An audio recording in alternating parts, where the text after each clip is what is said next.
The Mount Macedon area in Victoria, tourists know it for the thick fog and those massive pine forests. But that fog, it's a total traitor.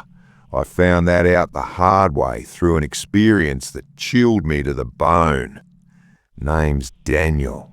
2 days ago, when I drove down from Sydney to go camping, I had no idea this beautiful nature had set a hellish trap for me.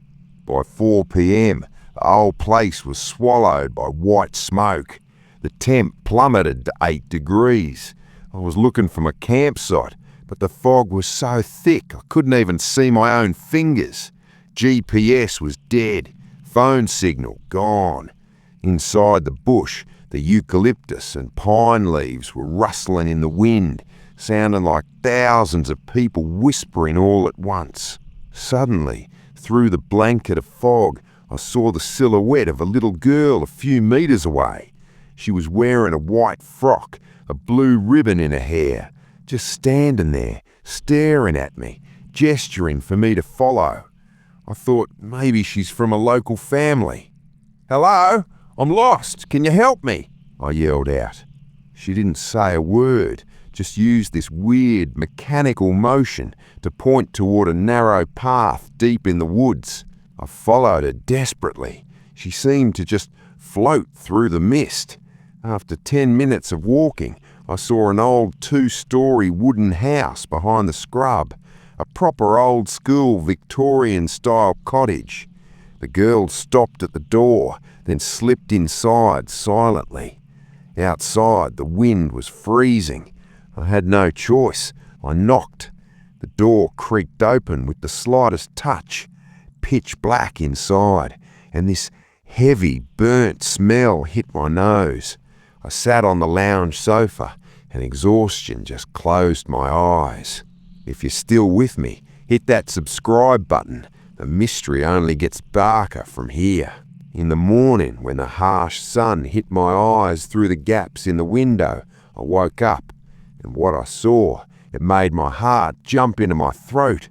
I wasn't sitting on a cozy sofa. I was sitting on a charred, burnt-out wooden log. The whole house was just a skeleton.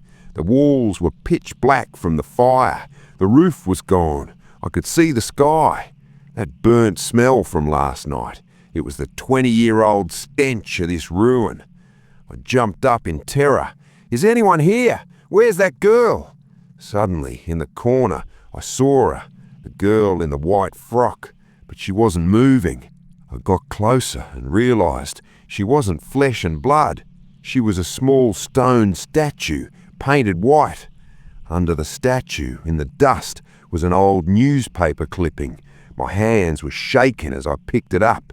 A local news report from 20 years ago. The headline, "Family wiped out in horrific Mount Macedon fire. Lone daughter Lily still missing for 20 years. I looked at the photo and the paper slipped from my hand. I knew that house. It was my childhood home. And that girl, Lily, she was my sister.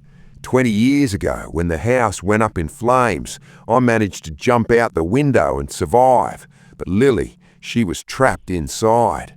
Because of the trauma, I'd completely wiped those memories from my brain.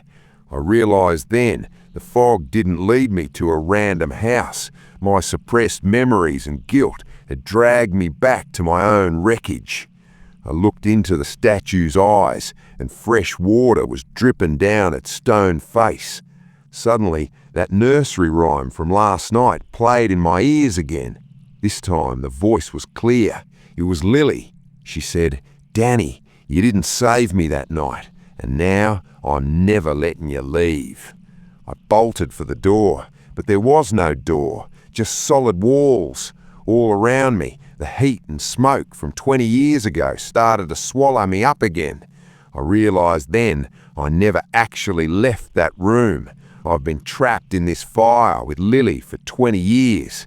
The fake world my brain built to protect me from the guilt, it finally crumbled to pieces. What do you reckon of the story? Could you feel the maze Daniel's mind built for him? Have you ever had a memory you tried to forget, but it kept coming back? If you've got any eerie stories from the foggy mountains of Australia, drop them in the comments. Let me know if you want the next one to be about an old Melbourne jail or a deserted Queensland farmhouse.